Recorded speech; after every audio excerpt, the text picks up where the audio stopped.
I was called and told by Raymond Chow, you should get to the hospital. They're taking Bruce to the hospital.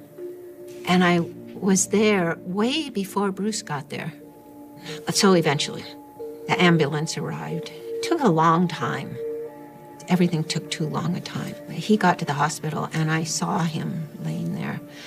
And I saw them do a big injection of something right into his heart. And I remember turning to a medical person standing there and saying, I couldn't say, is he dead? I said, is he alive? And they shook their heads and said, no. And that was just unbelievable. It's like, it must be a mistake, you know, it's not real. What can I say? It was.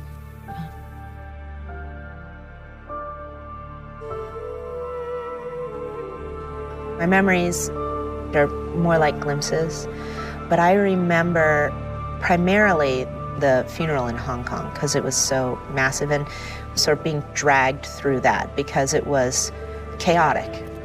And I remember my dad's mom taking us to get candy and feeling really happy about that. Will you tell me what teacher died of?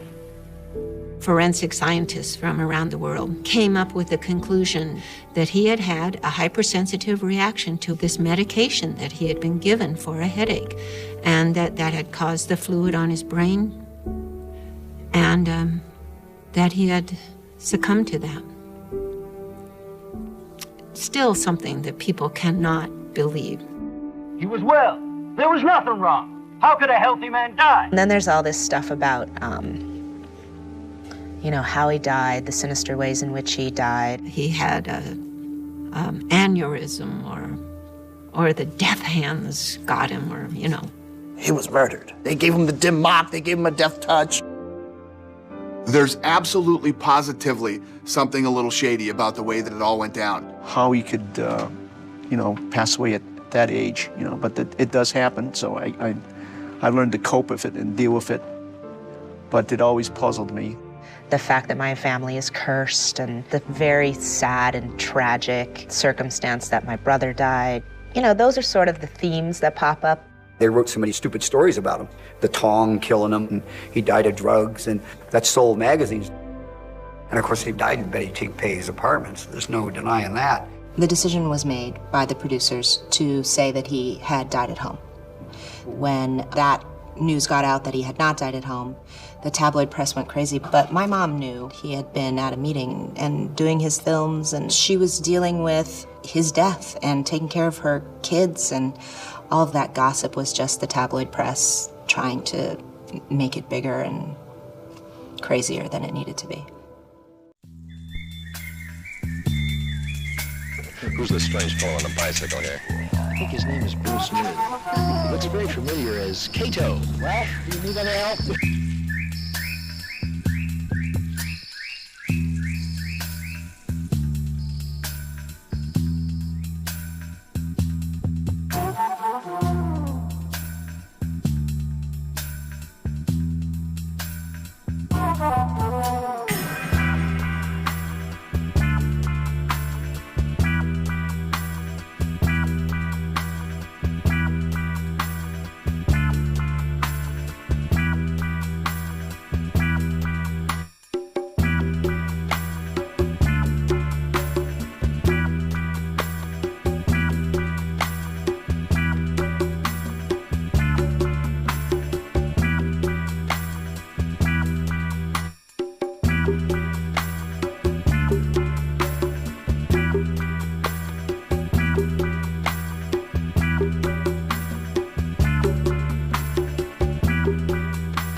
Dance naked under palm trees.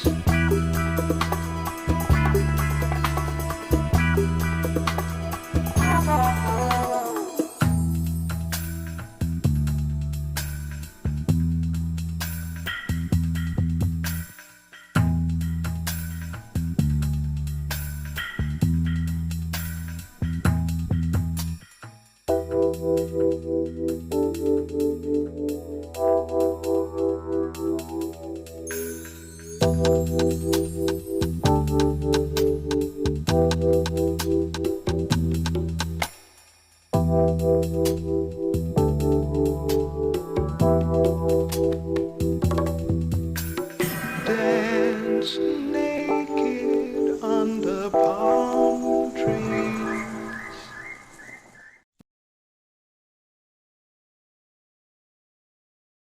Baby, here I am.